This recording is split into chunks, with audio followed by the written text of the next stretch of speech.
Mega డిఎస్సితో 16,347 teacher పోస్టుల భర్తీకి త్వరలో ప్రకటిస్తామని మంత్రి నారా లోకేష్ ప్రకటించారు.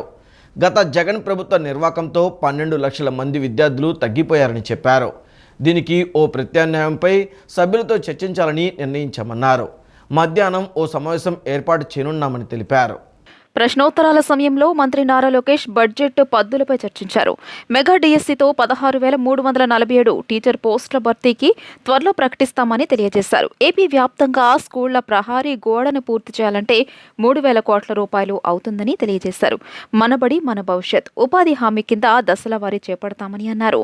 డ్రగ్స్ వద్దు బ్రో అనే క్యాంపెయిన్ ఈ ప్రభుత్వం చేపట్టిందని గుర్తు చేశారు. ప్రతి పాఠశాలలో ఈగల్ టీంలు ఏర్పాటు చేస్తున్నామని ప్రకటించారు. అన్ని కాలేజీలకు పాఠశాలల్లో వీటిని ఏర్పాటు చేస్తున్నామని అన్నారు. పేరెంట్ టీచర్ మీటింగ్లో స్టార్ రేటింగ్ ఆధారంగా మౌలిక సదుపాయాలు, మంచి విద్య అందించడంలో ప్రణాళికలు వేస్తున్నామని తెలియజేశారు. 117 జీవోతో నిరుపేదలకు విద్యను దూరం చేశారని మండిపడ్డారు.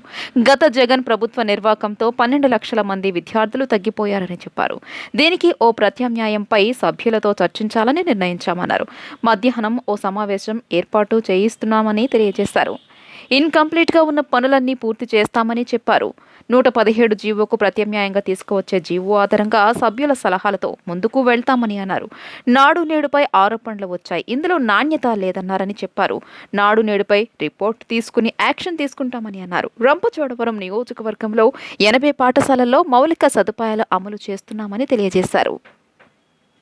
అధ్యక్ష, ప్రధానంగా మనం చూస్తే ఇన్ఫ్రాస్ట్రక్చర్ పైన గడిచిన పేరెంట్ టీచర్ మీటింగ్ లో స్టార్ రేటింగ్ అనేది ఏర్పాటు చేశారు అధ్యక్ష. ఒక పక్కన ఇన్ఫ్రాస్ట్రక్చర్ పైన, ఇంకో పక్కన ఎడ్యుకేషన్ అవుట్కమ్స్ పైన, రెండింటిపైన ఏర్పాటు చేసి ఈ రోజు కూడా నేను రివ్యూ చేసినప్పుడు ఏ పాఠశాలలో అయితే 1 స్టార్ 2 స్టార్ లోనే అంటే బేసిక్ ఇన్ఫ్రాస్ట్రక్చర్ ఎక్కడైతే లేదో ముందల అదంతా అప్గ్రేడ్ చేయాల లక్ష్యంతో మన ప్రభుత్వం పనిచేస్తుందని గౌరవ సభ్యులు నేను తెలియజేస్తున్నాను. సభ్యులు అన్నట్టు leak proof buildings, basic benches, fresh paint of coat of paint, toilets, తాగునీరు, బేసిక్స్ ముందర ఫోకస్ చేయాలనే లక్ష్యంతో మన ప్రభుత్వం ఈ కార్యక్రమం చేయబడుతుందని గౌరవ సభ్యులు తెలియజేస్తున్నారు.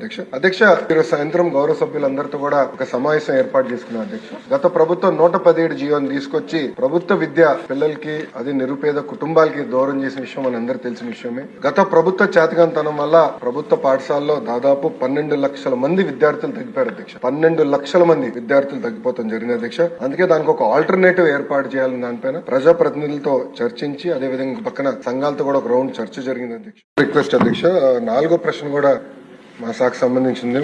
గౌరవ మంత్రులు సభ్యులు ఒప్పుకుంటే ఆ ప్రశ్న కూడా సమాధానం చెప్పేస్తాను. 4వ ప్రశ్న అధ్యక్ష, విత్ యువర్ పర్మిషన్ అధ్యక్ష.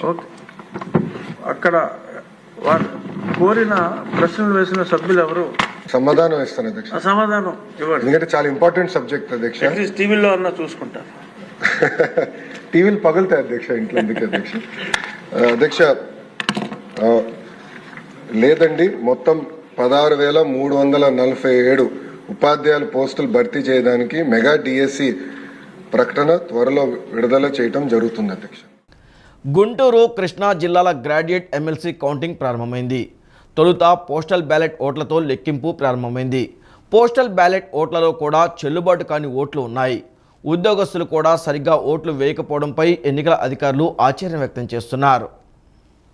రాష్ట్రంలో 3 ఎమ్మెల్సీ స్థానాల ఎన్నికల కౌంటింగ్ ప్రక్రియ కొనసాగుతోంది. ఉమ్మడి కృష్ణా, గుంటూరు, ఉభయ గోదావరి జిల్లాల్లో 2 పట్టభద్రుల స్థానాలతో పాటు ఉత్తరాంధ్ర ఉపాధ్యాయ ఎమ్మెల్సీ స్థానానికి ఫిబ్రవరి 27న ఎన్నికలు జరగ్గా ఫలితాలపై సర్వత్రా ఆసక్తి నెలకొంది. మొత్తం పోలైన ఓట్లలో తొలి ప్రాధాన్యత ఓటు కింద ఎవరికైతే సగానికంటే ఎక్కువ ఓట్లు వస్తాయో వారు విజేతలుగా నిలుస్తారు. ఓట్ల లెక్కింపు 2-3 రోజులు పట్టవచ్చని అధికారులు భావిస్తున్నారు. మరోవైపు కౌంటింగ్ కేంద్రాల వద్ద 3 అంచెల భద్రత ఏర్పాటు చేశారు. గుంటూరు, కృష్ణా జిల్లాల గ్రాడ్యుయేట్ ఎమ్మెల్సీ ఎన్నికల కౌంటింగ్ ను ఏసీ కళాశాలలో ఏర్పాటు చేశారు. ఈ ఎన్నికల్లో మొత్తం 25 మంది అభ్యర్థులుండగా ప్రధాన పోటీ కూటమి అభ్యర్థి ఆలపాటి రాజా, పీడీఎఫ్ మద్దతు ఇచ్చిన స్వతంత్ర అభ్యర్థి కెఎస్ లక్ష్మణరావుల మధ్య సాగింది. 69.57% పోలింగ్ నమోదైంది. మొత్తం 3,47,116 ఓట్లకు గాను 2,04,502 ఓట్లు పోలయ్యాయి. 28 టేబుల్స్ ఏర్పాటు చేసి ఓట్లను లెక్కిస్తున్నారు. గత ప్రభుత్వ హయాంలో గంజాయి సాగు, రవాణా విచ్చలవిడిగా జరిగిందని ఏపీ హోంశాఖ మంత్రి వంగలపూడి అనిత తెలిపారు. గంజాయి నిర్మూలన కోసమే ప్రత్యేకంగా ఈగల్ వ్యవస్థను ఏర్పాటు చేశామన్నారు. ఐజీ స్థాయి ఐపీఎస్ అధికారిని విభాగాధిపతిగా నియమించి ఈగల్కు బడ్జెట్లో ప్రత్యేక కేటాయింపులు చేశామన్నారు. రాష్ట్ర వ్యాప్తంగా ప్రతి జిల్లాలో ఒకటి చొప్పున 26 నార్కోటిక్ సెల్స్ ఏర్పాటు చేశామని అనిత తెలిపారు. గంజాయి నిర్మూలన కోసమే ప్రత్యేక ఈగల్ వ్యవస్థను ఏర్పాటు చేసినట్లు హోంమంత్రి వంగలపూడి అనిత అన్నారు. ఈరోజు అసెంబ్లీలో ప్రశ్నోత్తరాల సమయంలో ఆమె మాట్లాడారు. జీఓఎంఎస్ నెంబర్ 145 ద్వారా ఐజీ స్థాయి ఐపీఎస్ను విభాగాధిపతిని చేసి ఈగల్కు బడ్జెట్లో ప్రత్యేక కేటాయింపులు చేశామన్నారు. రాష్ట్ర వ్యాప్తంగా ప్రతి జిల్లాలో ఒకటి చొప్పున 26 నార్కోటిక్ సెల్స్ ఏర్పాటు చేసినట్లు పేర్కొన్నారు. 11,000 ఎకరాల గంజాయి సాగును 100 ఎకరాలకు నియంత్రించామని తెలిపారు. ఏపీలోని 7 మండలాల్లోని 375 గ్రామాల్లో 20 హాట్స్పాట్లను గుర్తించి సాగు లేకుండా చేశామన్నారు. గంజాయి సాగుకు అలవాటు పడిన కుటుంబాలను కౌన్సిలింగ్ చేసి ప్రత్యామ్నాయ పంటలు వేసుకునేలా ప్రోత్సహించినట్లు అనిత తెలియజేశారు. 359 కుటుంబాలు గంజాయికి బదులు ఇతర పంటలను పండిస్తున్నాయని అన్నారు. పొరుగు రాష్ట్రాల నుంచి గంజాయి రవాణాను అరికడుతున్నామని తెలియజేశారు. 40,088 కేజీల గంజాయిని స్వాధీనం చేసుకున్నామని, 564 గంజాయిని రవాణా చేసే వాహనాలను సీజ్ చేశామని వెల్లడించారు. విద్యాశాఖ మంత్రి నారా లోకేష్ ఆధ్వర్యంలో స్కూళ్లలోనూ ఈగల్ కమిటీల ఏర్పాటు చేశామన్నారు. ఏపీలో 44 ప్రభుత్వ, ప్రైవేటు డీ అడిక్షన్ సెంటర్లు ఉన్నాయని, జైళ్లలోనూ డీ అడిక్షన్ సెంటర్ల ఏర్పాటుకు కేంద్ర హోంశాఖ మార్గనిర్దేశం చేసిందన్నారు. డ్రోన్ టెక్నాలజీ, ఎడ్రిన్ శాటిలైట్ ప్రత్యామ్నాయాలతో గంజాయి సాగు అరికడుతున్నామని తెలియజేశారు. గాంజాయి విషయంలో అధ్యక్ష, ఉత్పత్తి, తయారీ, విక్రయం, కొనుగోలు, రవాణా, నిల్వ, వినియోగం, ఎగుమతి, దిగుమతి, దానికి అనుమతించడం, ప్రేరేపించడం అన్నీ నేరమే అధ్యక్ష. ఇందులోని ఎక్కడా కూడా చిన్నది కూడా డీవియేషన్ లేదు అధ్యక్ష. గాంజాయి చేతిలో ఉన్నా కూడా అది కూడా నేరమే, ప్రేరేపించినా కూడా నేరమే, వాళ్ళు తీసుకోకపోయినా వెళ్ళి ట్రాన్స్పోర్ట్ చేసినా కూడా నేరమే. కాబట్టి ఇవన్నిటినీ కూడా నేరాల కింద పరిగణించడం జరుగుతుంది అధ్యక్ష. ఇందాక సభ్యులు చెప్పినట్టుగా అధ్యక్ష, మనకి ఎన్డీపీసీ యాక్ట్ ప్రకారం చాప్టర్ 5A అధ్యక్ష ప్రత్యేకంగా ఆస్తుల జప్తు గురించి దాని మీద ఉంది అధ్యక్ష. అది ఆల్రెడీ ఇప్పుడు మన స్టేట్లో కూడా స్టార్ట్ చేసాం అధ్యక్ష. ఆస్తులు ఇప్పుడు మనకి ఫైనాన్షియల్ ఇన్వెస్టిగేషన్లో అధ్యక్ష ఆస్తుల జప్తును కూడా ప్రత్యేకంగా తీసుకొని ఆల్రెడీ మనం ఈ 4 నెలల్లోని 2 చోట్ల, ఒకటి అనకాపల్లిలో ఒకటి విజయనగరంలో ఒకటి, ఇలాగే ఆస్తులు కూడా జప్తు చేయడం జరిగింది అధ్యక్ష. అదేవిధంగా అధ్యక్ష మనకి ఎట్టి పరిస్థితుల్లోని కూడా ఇందాక సార్ చెప్పినట్టుగా ట్రాన్స్పోర్టేషన్ అనేది మనకి ఇక్కడ నుంచి అంటే మనకి తమిళనాడు వెళ్తుంది అధ్యక్ష. కర్ణాటక దగ్గర నుంచి కింగ్ పిన్స్ అన్న వాళ్ళు కానీ, ఈ పెడ్లర్స్ కానీ వీళ్ళందరూ కూడా ఉంటున్నారు అధ్యక్ష. వీళ్ళందరినీ కూడా ఐడెంటిఫై చేసుకొని ప్రస్తుతానికి మాకు పాత రికార్డ్స్లో ఉన్న కింగ్ పిన్స్ కూడా వాళ్ళు ఇప్పుడు ఏం చేస్తున్నారు, వాళ్ళ మూమెంట్స్ కూడా ఈరోజు తెలుసుకునే పరిస్థితిలో అంత ఇన్డెప్త్గా కూడా దర్యాప్తు కొనసాగుతుంది అధ్యక్ష. అంటే కొన్ని విషయాలు బహిరంగంగా చెప్పలేము కాబట్టి చెప్పలేకపోతున్నాం, కానీ ఇన్వెస్టిగేషన్ అయితే లోతుల్లోకి వెళ్ళి చేస్తున్నాం అధ్యక్ష. కింగ్ పిన్ దొరికిన కింద స్థాయి నుంచి ఇందాక ఎక్కడైతే ఉత్పత్తి దగ్గర నుంచి రవాణా వరకు తీసుకునే వాళ్ళు ప్రేరేపించేంత వరకు ఆ లింక్ డాట్స్ అన్నింటినీ కూడా కనెక్ట్ చేసుకొని మొత్తం అన్నిటి మీద కూడా చర్యలు తీసుకుంటాం. ఆస్తులు కూడా జప్తు చేస్తున్నాం అధ్యక్ష. వాళ్ళకి సంబంధించిన వాళ్ళ మీద అన్ని చర్యలు కూడా తీసుకుంటాం. ఎంత ఇండెప్త్ వరకు వెళ్తున్నామంటే పంజాబ్కి సంబంధించి నార్కోటిక్లో పంజాబ్ ద బెస్ట్ ప్రాక్టీసెస్ ఉన్నాయి అధ్యక్ష. ఆఖరికి ఒక టీంను కూడా ఈరోజు పంజాబ్ పంపించడానికి కూడా మేము సిద్ధపడ్డాం. పంజాబ్ కూడా వెళ్తున్నారు అధ్యక్ష, ఒక టీం వెళ్తున్నారు. వాళ్ళు వెళ్ళొచ్చిన తర్వాత నేనే స్వయంగా కూడా వెళ్ళి తెలుసుకునే పరిస్థితులు కూడా ఉంటాయి అధ్యక్ష. ఇప్పుడు గౌరవ సభ్యులు చెప్పినట్టుగా ఈ ఉత్తరప్రదేశ్ మిగతా స్టేట్స్లో ఎలా చేస్తున్నారు ఈ నార్కోటిక్స్ సంబంధించిన అన్ని మెటీరియల్స్ కూడా తెప్పించుకుంటున్నాం. అదేవిధంగా ఇంటర్ స్టేట్ సంబంధించిన హోంమంత్రిత్వ శాఖలు అందరితోని కూడా వాళ్ళ డీజీపీస్తో అందరితోని కూడా వైజాగ్లో ఒక మీటింగ్ ఏర్పాటు చేసుకోవడానికి కూడా, అంటే ఎలక్షన్ కోడ్ ఉందని పెట్టలేదు అధ్యక్ష. ఎలక్షన్ కోడ్ అయిపోయిన వెంటనే ఆ మీటింగ్ కూడా వైజాగ్లోనే ఏర్పాటు చేసుకునే పరిస్థితులు కూడా కల్పిస్తున్నాం. రాష్ట్రంలో ఇవాటి నుంచి ఇంటర్మీడియట్ 2వ సంవత్సరం పరీక్షలు ప్రారంభమయ్యాయి. ఉదయం 9 గంటల నుంచి మధ్యాహ్నం 12 గంటల వరకు పరీక్షలు కొనసాగాయి. దాదాపు 4.71 లక్షల మంది విద్యార్థులు ఎగ్జామ్ రాశారు. ఈ పరీక్షలకు 1 నిమిషం నిబంధన ఉంది. ఆంధ్రప్రదేశ్లో ఇవాల్టి నుంచి ఇంటర్మీడియట్ 2వ సంవత్సరం పరీక్షలు ప్రారంభమయ్యాయి. విద్యార్థులు ఎంతో ఉత్కంఠగా ఎదురుచూసిన ఈ పరీక్షలు ఉదయం 9 గంటల నుంచి మధ్యాహ్నం 12 గంటల వరకు కొనసాగింది. రాష్ట్ర వ్యాప్తంగా 4.71 లక్షల మంది విద్యార్థులు ఈ పరీక్షలు రాయనున్నారు. పరీక్షల నిర్వహణలో అన్ని ఏర్పాట్లు పూర్తయ్యాయని అధికారులు తెలియజేశారు. పరీక్షలకు హాజరయ్యే విద్యార్థులకు కొన్ని కఠినమైన నిబంధనలు విధించబడ్డాయి. ముఖ్యంగా పరీక్ష ప్రారంభమైన తర్వాత 1 నిమిషం ఆలస్యమైన విద్యార్థులను హాల్లోకి అనుమతించరాదు. దీనివల్ల విద్యార్థుల సమయానికి పరీక్ష కేంద్రాలకు చేరుకునేలా చర్యలు తీసుకోవాల్సిన అవసరం ఉంది. ప్రశాంతమైన వాతావరణంలో పరీక్షలు నిర్వహించేందుకు అధికారులు ప్రత్యేక ఏర్పాట్లు చేశారు. ఇప్పటికే ఈ నెల 1న ఇంటర్మీడియట్ మొదటి సంవత్సరం పరీక్షలు ప్రారంభమయ్యాయి. ఆ పరీక్షలకు దాదాపు 5 లక్షల మంది విద్యార్థులు హాజరయ్యారు. పరీక్షల నిర్వహణలో ఎలాంటి సమస్యలు తలెత్తకుండా విద్యాశాఖ ప్రత్యేక జాగ్రత్తలు తీసుకుంది. నకిలీలేమి, ఇతర అక్రమాల నివారణ కోసం పకడ్బందీ భద్రతా ఏర్పాట్లు చేశారు. ఆంధ్రప్రదేశ్ అసెంబ్లీ సమావేశాలు 3వ రోజుకు చేరాయి. ఉదయం 9 గంటలకు మొదలైన సభలో 0 అవర్ మొదలైంది. శాసనసభ్యులు సంధించిన ప్రశ్నలకు మంత్రులు జవాబులిచ్చారు. ఏపీ అసెంబ్లీ బడ్జెట్ సమావేశాలు స్పీకర్ అధ్యక్షతన వెలగపూడిలోని శాసనసభలో 3వ రోజు సజావుగా సాగాయి. పాఠశాలలకు ప్రహారీ గోడలు, వ్యవసాయ విద్యుత్ కనెక్షన్లు, మహిళలు, చిన్నారులపై అఘాయిత్యాలు, గంజాయి డ్రగ్ వినియోగం, గోదావరి డెల్టా సాగునీరు అంశాలపై శాసనసభ్యులు లేవనెత్తిన ప్రశ్నలపై సభలో మాట్లాడారు. సంబంధిత మంత్రులు జవాబులు ఇచ్చారు. విద్యుత్ శాఖ మంత్రి గొట్టిపాటి రవి, నిమ్మల రామనాయుడు స్పందించారు. చాలా మంది సభ్యులు అడిగింది ఏంటంటే పగటిపూట వ్యవసాయానికి విద్యుత్ ఇవ్వమని అడుగుతున్నారు సార్. గత ప్రభుత్వం నిర్లక్ష్యం వల్ల మనం పూర్తి స్థాయిలో 9 గంటలు కంటిన్యూస్ గా కరెంటు పగలపూట ఇవ్వలేకపోయాం సార్. ఎందుకంటే కేంద్ర ప్రభుత్వం ఇచ్చిన పిఎం కుసుమ్ అనే కార్యక్రమాన్ని గత ప్రభుత్వం నిర్లక్ష్యం చేసింది. మన ప్రభుత్వం అధికారంలోకి వచ్చిన వెంబటే ముఖ్యమంత్రి గారు ప్రధానమంత్రి గారికి లెటర్ రాసి ఈ పిఎం కుసుమ్ కార్యక్రమాన్ని ఈ రాష్ట్ర ప్రభుత్వం చేపడుతుందని చెప్పగానే మొత్తం 4.5 లక్షల వ్యవసాయ కనెక్షన్లు ఈ రాష్ట్రానికి అవసరం సార్. ఫస్ట్ విడతగా 1 లక్ష కనెక్షన్స్ శాంక్షన్ అయిపోయినాయి. మళ్ళీ 2 లక్షల కనెక్షన్స్ కి మళ్ళీ పిఎం కుసుమ్ ద్వారా మళ్ళీ ఇంకో 2 లక్షల కనెక్షన్స్ కూడా నిన్న మొన్నట్లో కూడా కేంద్ర ప్రభుత్వం మనల్ని టెండర్లు పిలుచుకోమని అవకాశం ఇచ్చింది సార్. ఈ కనుక తొందరలో కనుక టెండర్లు పిలిచి కనుక సోలార్ తీసుకొని వచ్చి పిఎం కుసుమ్ ద్వారా సోలార్ ప్లాంట్లు కనుక తీసుకొచ్చి ఎక్కడైతే 33/11 kV సబ్స్టేషన్స్ ఉన్నాయో అక్కడ కనుక తీసుకొచ్చి పెడితే కనుక రాబోయే రోజుల్లో ఈ ప్రభుత్వం వ్యవసాయ రైతులకి పూర్తిగా పగలపూట ఎక్కడ కూడా ఇబ్బంది లేకుండా 9 గంటలకు కరెంట్ ఇవ్వగలుగుతాం సార్. ధన్యవాదాలు అధ్యక్ష.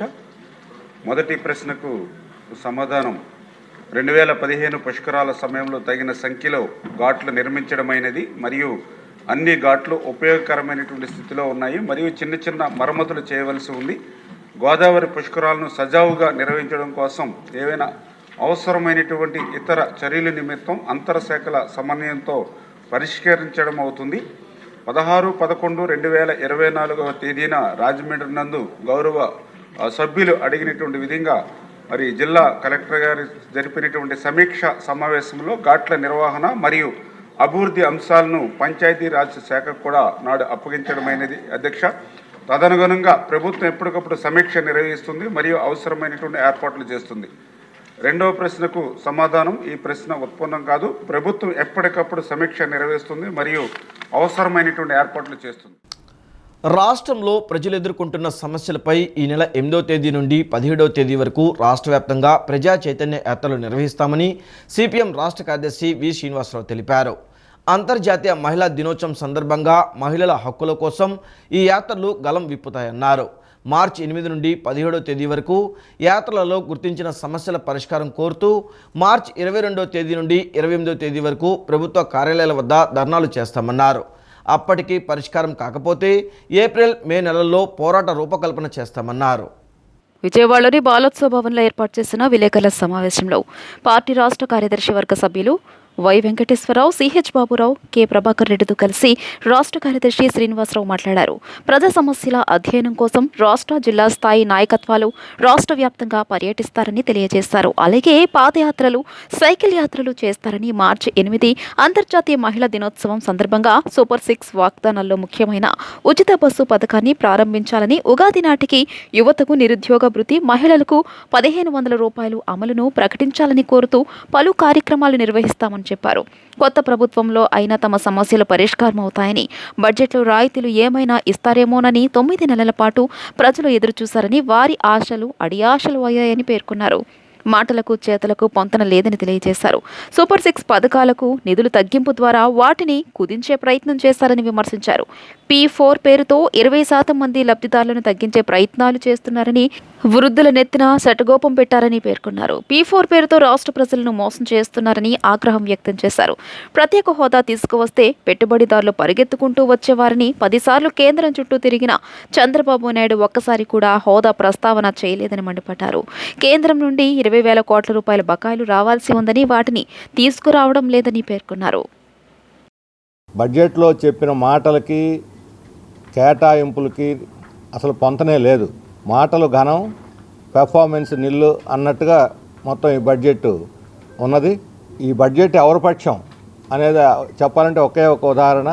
కార్పొరేట్ కంపెనీలకు వైబిలిటీ గ్యాప్ ఫండ్ కింద 2,000 కోట్లు కేటాయించి రైతుల ధరల స్థిరీకరణకు మాత్రం 300 కోట్లు కేటాయించారు. ఈ ఒక్క ఎగ్జాంపుల్ చాలు. విదేశీ పెట్టుబడులు, పెద్ద పెద్ద కార్పొరేట్ కంపెనీలు పెట్టుబడులు పెట్టి ఉపాధి కల్పిస్తాయని ఆశలు పెట్టి వాళ్ళకి 2000 కోట్లు వైబిలిటీ గ్యాప్ ఫండ్ కేటాయించిన వాళ్ళకి, రైతులకి కనీస గిట్టుబాటు ధర కోసం ధరల స్థిరీకరణ నిధికి ఒక 3000 కోట్లు కేటాయించడానికి చేతులు రాలేదని అడుగుతున్నాం.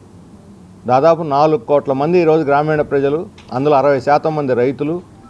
ఈ సంవత్సరం పంటలకు గిట్టుబాటు ధర లేదు, మిర్చికి లేదు, పత్తికి లేదు, పొగాకు లేదు, శనగకు లేదు, టమోటాలకు లేవు, దేనికి గిట్టుబాటు ధర లేదు. పైగా కరువు, వర్షాలు ఈ సంవత్సరం ఎండలు మండిపోతున్నాయి అంటున్నారు, మంచినీళ్ళు తాగడానికి లేవు. ఏమి మీకు అడ్డం వచ్చింది అంటే డబ్బులు జనానికి ఇవ్వాల్సి వస్తే డబ్బులు లేవు, ఖజానా ఖాళీ. కార్పొరేట్లకు ఇవ్వడానికి మాత్రం ఖజానా నిండా డబ్బులు ఉంటాయా? వెలుగొండ పూర్తయి నీళ్ళు ఇస్తాడు ఆయన? ఏమైనా మహత్యం ఉందా? ఆయన ఏమన్నా భగీరథ రాయుడు? కృష్ణా నుంచి జంపోయి వస్తాయి నీళ్లు? ఆడ పంపులు పెట్టకుండా, కాలువలు తవ్వకుండా ఎలా వస్తాయి నీళ్లు? మహత్యం ఉంటే చెప్పమనండి. భగీరథ మహత్యం ఏమన్నా వాళ్ళ దగ్గర? అందుకని ఈ రకమైన మాటలతోటి రాష్ట్ర సమస్యలు పరిష్కారం కావు. అందువల్ల మేము ప్రజల్లోకి పోవాలని నిర్ణయించుకున్నాం. ఇప్పటిదాకా మేము చెబుతూ వచ్చాం, ప్రజల తరఫున మాట్లాడుతూ వచ్చాం. ఇప్పుడు ప్రజల్లోకి పోయి వాళ్ళని చైతన్యపరిచి వాస్తవాలు, ప్రభుత్వం చెప్పే తప్పుడు ప్రచారాలని పటాపంచలు చేసి. గిట్టుబాటు ధర లేక రైతులు తీవ్రమైన సంక్షోభంలో ఉన్నారు ఈ సంవత్సరం. రెండవది, సాగునీటి ప్రాజెక్టులకు కేటాయించిన వనరులు కేటాయించకుండా ఎక్కడ ఏ ఒక్క ప్రాజెక్టు కూడా పూర్తి చేసే పరిస్థితి లేదు. మూడవది, ప్రభుత్వం సూపర్ 6లో భాగంగా రైతాంగానికి ఇస్తామనేటువంటి హామీ ఏదైతే ఉందో, అన్నదాత సుఖీభావ పెట్టుబడి సహాయం, వాస్తవంగా రాష్ట్రంలో ఉండే రైతులందరికీ వాళ్ళు చెప్పిన ప్రకారం ఇవ్వాలంటే 14,000 కోట్లు కావాలి. కానీ 9,000 కోట్లే దాంట్లో బడ్జెట్లో చూపించారు.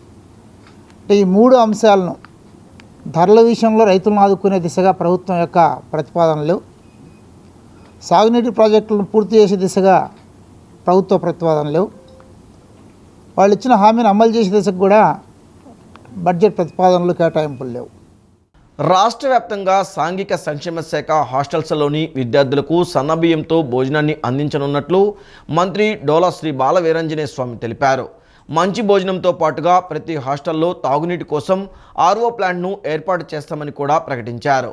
విద్యార్థులకు ట్రంకు పెట్టెలు, దుప్పట్లు, తువాళ్లు సరైన సమయానికే అందిస్తామని చెప్పుకొచ్చారు. రాష్ట్ర వ్యాప్తంగా సాంఘిక సంక్షేమ శాఖ హాస్టల్స్లోని విద్యార్థులకు సన్నబియ్యంతో భోజనాన్ని అందించనున్నారు. వచ్చే విద్యా సంవత్సరం నుంచి సన్నబియ్యంతో భోజనం అమలు చేస్తామని మంత్రి డోలా శ్రీ బాల వీరాంజనేయ స్వామి తెలియజేశారు.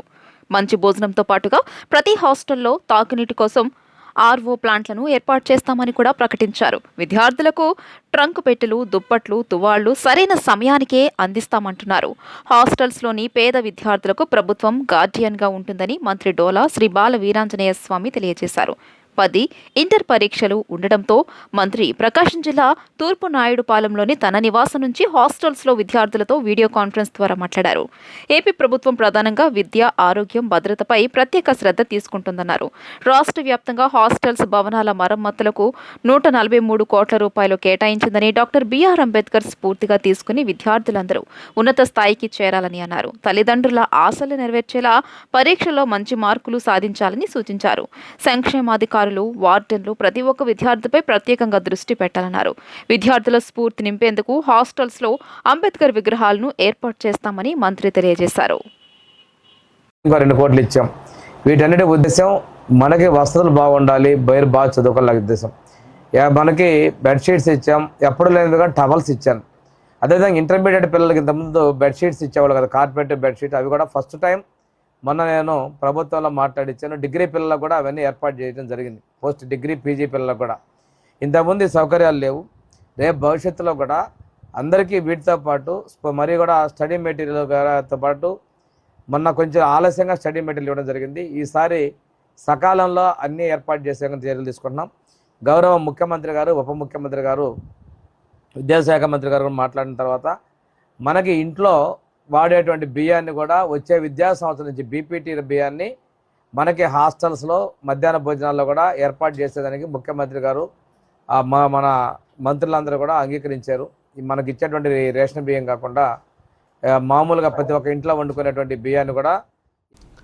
రాజధాని అమరావతి నిర్మాణంలో పాలనా వ్యవస్థకు గుండెకాయ లాంటి ఐకానిక్ టవర్ల పనులపై ప్రభుత్వం దృష్టి సారించింది.